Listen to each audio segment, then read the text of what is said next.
Good evening. This is Akashvani and I am Abhishek Mukhopadhyay with the news at 9.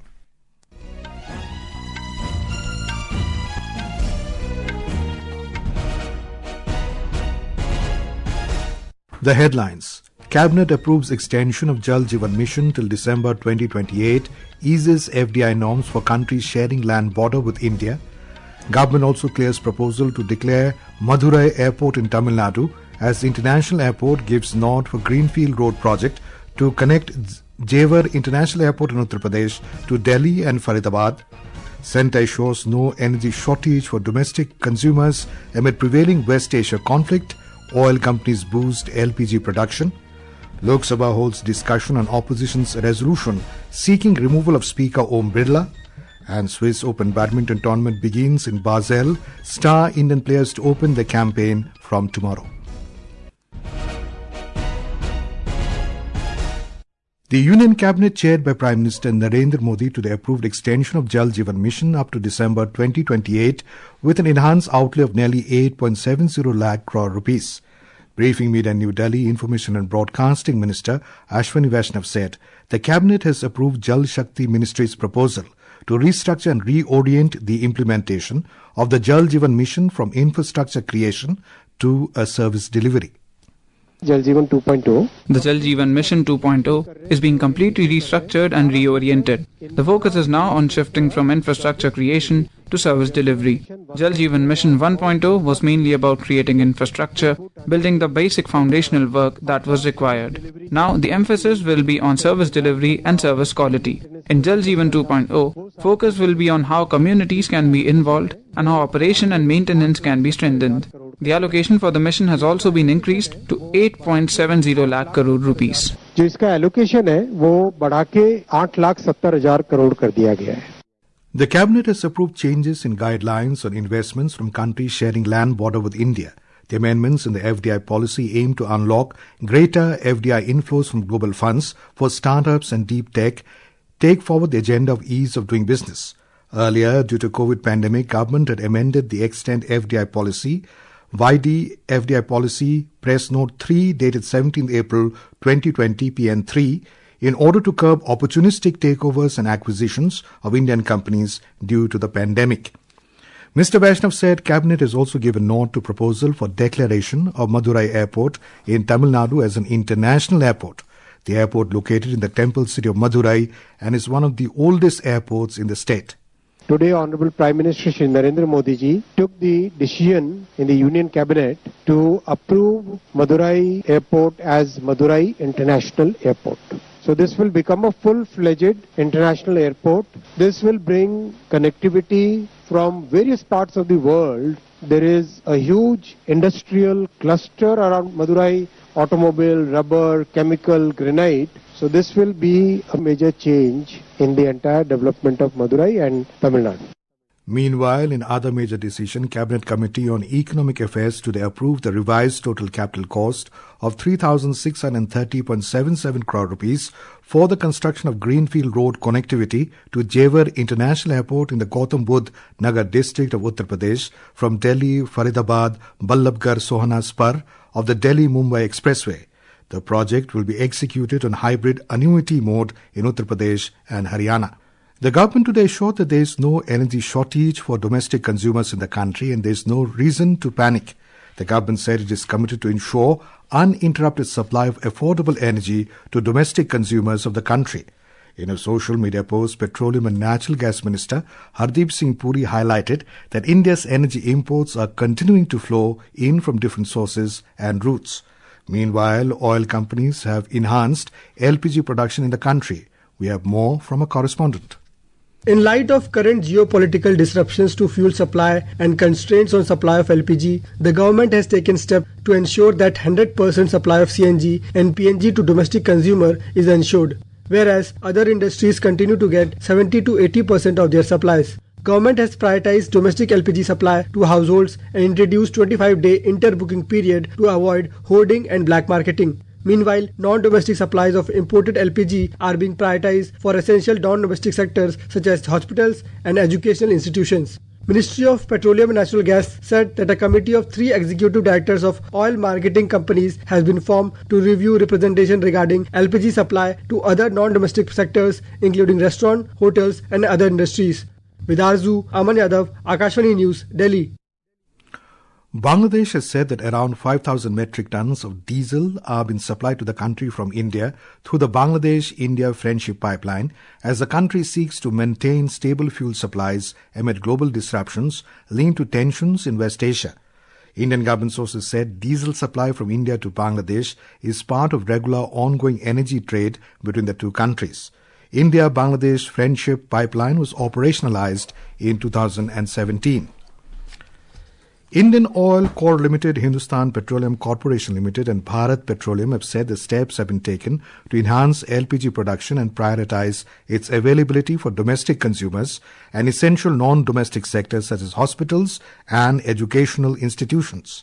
In a social media post, the oil company said that requests from other non-domestic sectors will be reviewed by a committee of executive directors from oil marketing companies and prioritized based on merit, necessity and product availability. As the ongoing conflict in West Asia between the United States-Israeli coalition and Iran entered its 11th day today, U.S. Secretary of War Pete Hegseth described today as the most intense period of strikes against Iranian targets since the operation began.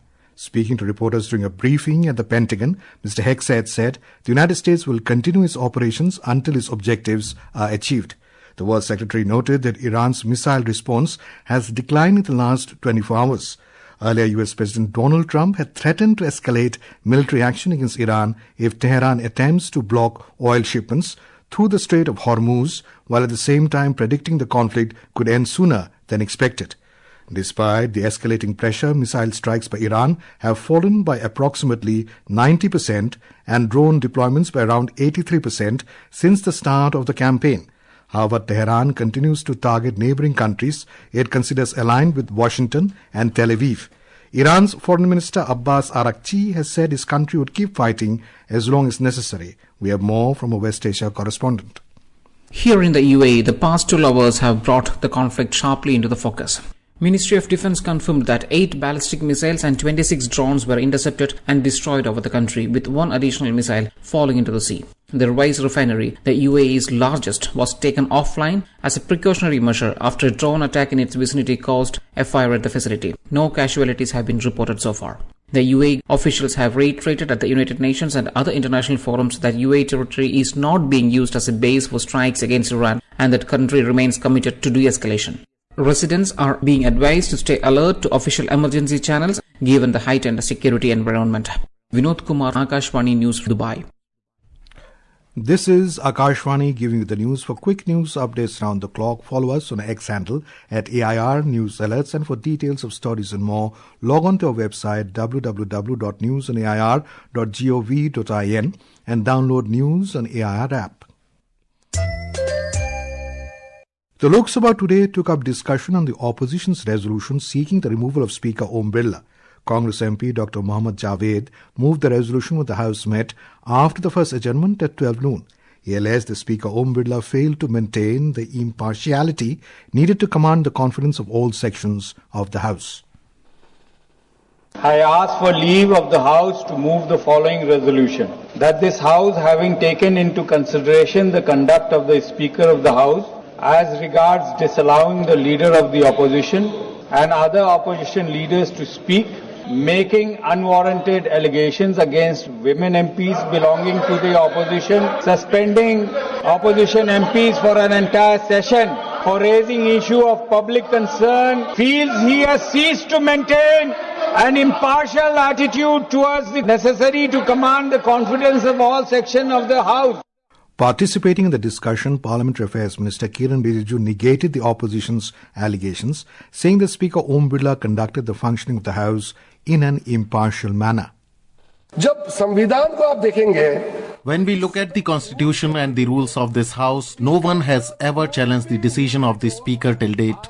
The Leader of the Opposition said that he does not need permission from anyone to speak in this House, and that is his right. I am referring to the first leg of the budget session. In this House, there may be the Prime Minister, ministers or the leader of the opposition, but to speak, the permission of the speaker is essential. Speaker ka permission आवश्यक. Several members, including BJP MP Nishikant Dubey, Gaurav Gogoi and Manish Tiwari of the Congress, Rajiv Rai of the Samajwadi Party, Mohua Moitro of the Trinamool Congress, T.R. Balu of DMK and Dr. Shrikant Eknath Shinde of Shiv Sena and others participated in the debate. The discussion remained inconclusive. Later, the Lok Sabha was adjourned till 11 a.m. tomorrow. Rajya Sabha today took up discussion on the working of the Ministry of Rural Development. Initiating the discussion, BJP MP K. Lakshman said that Viksit Bharat Ji Ram Ji Bill has uplifted the lives of people in villages. He praised it for being a very transparent scheme.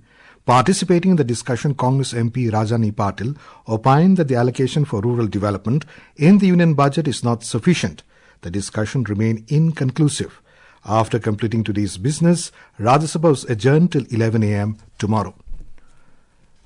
The Election Commission of India, ECI, has said that its primary objective is to ensure that all voters in West Bengal can participate in the upcoming assembly elections in an atmosphere free from violence and intimidation. Chief Election Commissioner Gyanish Kumar said this while addressing a press conference in Kolkata after concluding a 3-day visit to the state to review preparations for the assembly elections. The ECI team, led by the Chief Election Commissioner, assessed the state's poll preparedness during the visit. Mr. Kumar said the ongoing SIR in the state is nearing completion and emphasized that pure electoral rolls are the bedrock of democracy. The democracy runs very deep in West Bengal.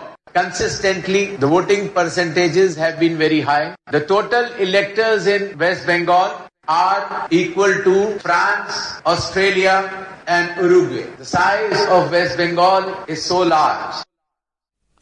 The Supreme Court today asked the West Bengal government and the Election Commission to provide all logistical support to judicial officers in the ongoing Special Intensive Revision SIR of the electoral rolls in the state. The top court said the Chief Justice of the High Court can form a bench of former Chief Justices and High Court judges to deal with appeals and asked the poll panel to issue a notification for setting up an appellate body to deal with the appeals against the judicial officers' decisions in the SIR process. Prime Minister and senior BJP leader Narendra Modi has said that he is looking forward to attend various programs in Ernakulam, in Kerala and Tiruchirappalli in Tamil Nadu tomorrow. In a series of social media posts, Mr. Modi said that in Kerala he will attend the Golden Jubilee celebrations of Akhila Kerala Divra Sabha, a body working for the welfare of fishermen. In another social media post, the Prime Minister said that he will lay the foundation stone for development projects covering petroleum, natural gas, roads and railways in Tiruchirappalli in Tamil Nadu. Prasar Bharati's shared audio visuals for broadcast and dissemination, PB Shabd, will provide free access to logo-free daily news content till March next year. The Ministry of Information and Broadcasting today said that PB Shabd delivers 1,000 stories daily covering varied news categories across all formats through a network of over 1,500 correspondents and 60 dedicated edit desks operating round the clock. Swiss Open Badminton tournament began today in Basel. India's star shuttlers Kidambi Shrikant and Unnati Hooda will spearhead the Indian challenge in the tournament. Two-time Olympic medalist PV Sindhu is not playing at the Swiss Open. Star Indian players to open the campaign from tomorrow. Benchmark domestic equity indices rebounded today, closing nearly 1% higher after witnessing 2 consecutive sessions of steep losses. The Sensex jumped 640 points to close at 78,206, while the Nifty advanced by 234 points to settle at 24,262. And now, before we end the bulletin, the headlines once again. Cabinet approves extension of Jal Jeevan Mission till December 2028, eases FDI norms for countries sharing land border with India.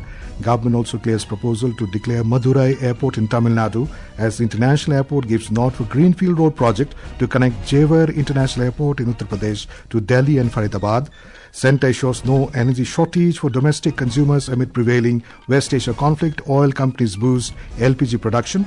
Lok Sabha holds discussion on opposition's resolution seeking removal of Speaker Om Birla, and Swiss Open Badminton tournament begins in Basel. Star Indian players to open the campaign from tomorrow.